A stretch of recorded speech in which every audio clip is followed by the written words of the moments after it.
बिस्मिल्लाहिर्रहमानिर्रहीम। अस्सलाम वालेकुम स्टूडेंट, आज का हमारा जो लेक्चर है वो स्टिचोमेट्रिक कैलकुलेशंस पे है। हम बात करेंगे कंसंट्रेशन यूनिट्स ऑफ सॉल्यूशन में। उसमें हम तीन तरीके की जो इनकी कंसंट्रेशंस हैं वो इंशाअल्लाह उल अज़ीज़ डिस्कस करेंगे।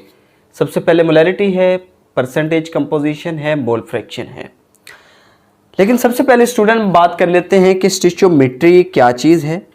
ठीक है, उसके बाद हम कुछ अजम्पशंस पढ़ेंगे इसके, इसी तरह से देखेंगे, कुछ रिलेशन देखेंगे और then we move towards concentration unit of solution. ठीक है, अब स्टिचोमेट्री का जब जिक्र आता है तो हम कहते हैं stoichiometry is the branch of chemistry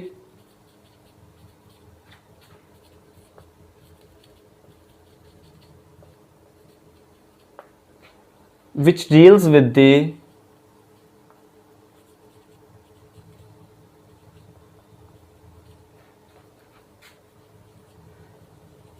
relationship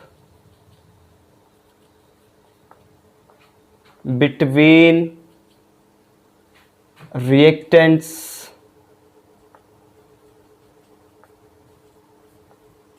products.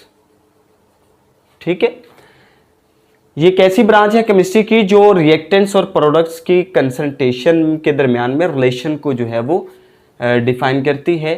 इसमें हम इस चीज़ को स्टडी करते हैं। लेकिन स्टूडेंट, अब स्टिचोमेट्री को कैलकुलेट करते हुए कुछ चीज़ें हैं जो हमें खुद से अज्यूम करना पड़ती हैं। तो सबसे पहली चीज़ जो हमें अज्यूम करना पड़ती है खुद से वो ये है कि ऑल द रिएक्टेंट्स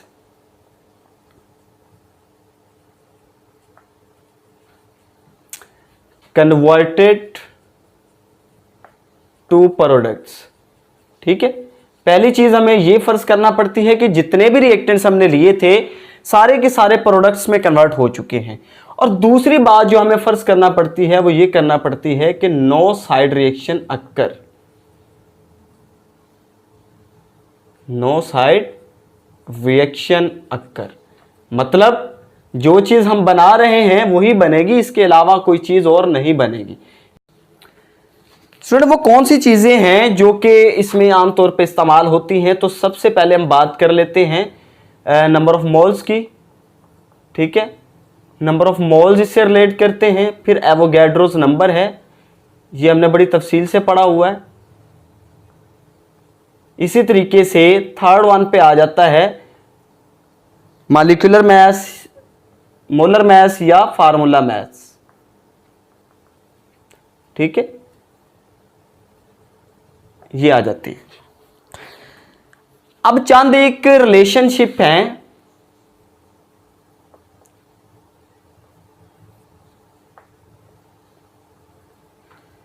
इन चीजों को यूज करते हुए हम क्या कर सकते हैं, कुछ रिलेशनशिप हैं जिनको हम जो है वो कैलकुलेट कर सकते हैं। चार तरीके के आमतौर पे हैं, और भी बन सकते हैं लेकिन आमतौर पे चार जो है वो पेपर में आ सकते हैं, पूछे जा सकते हैं।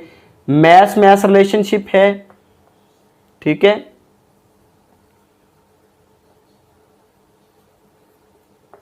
इसी तरीके से मैस मोल रिलेशनशिप है। Next one is mass volume relationship. ठीक है, और फिर आ जाता है आपके पास मोल मोल रिलेशनशिप।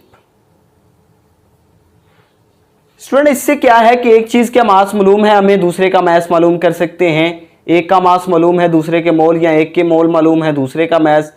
एक चीज के हमें मास मालूम है दूसरे का वॉल्यूम, या वाइस वर्सा। एंड एक के मोल मालूम है तो दूसरे के नंबर ऑफ मोल्स हम फाइंड आउट कर सकते हैं। तो स्टूडेंट, ये मैंने आप लोगों को एक असाइनमेंट दी थी तो उसमें बड़ा अच्छा परफॉर्म किया, और जिस स्टूडेंट ने नहीं सबमिट करवाई तो वो इसकी प्रैक्टिस ज़रूर करे।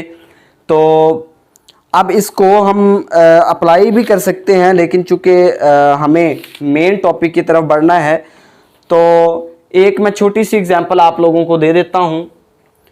फ़र्ज़ कर लें कि आपके पास 9 ग्राम ऑफ वाटर है।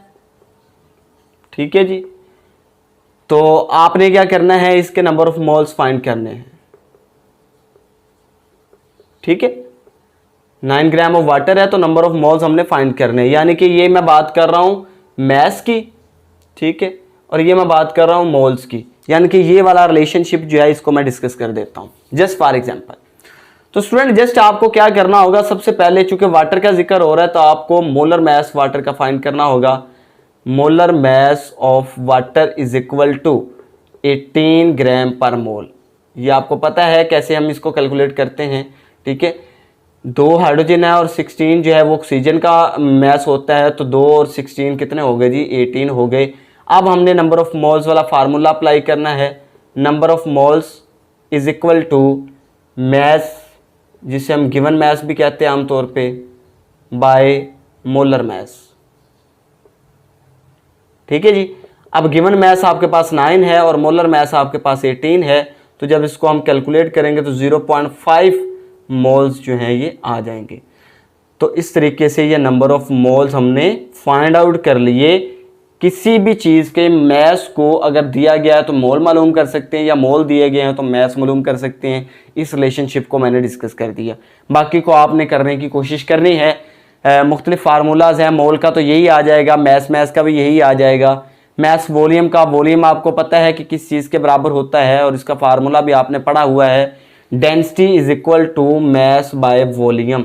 तो स्टूडेंट इस तरीके से जब डेंसिटी हमारे पास होगी, मैस होगा, तो हम वॉल्यूम फाइंड आउट कर सकते हैं। रिप्लेस हो जाएगा ये m/d से, या और भी कैलकुलेशंस हैं जिनके थ्रू हम वॉल्यूम जो है फाइंड आउट कर सकते हैं। तो स्टूडेंट ये काम आपने खुद करना है, ये आप लोगों की असाइनमेंट है।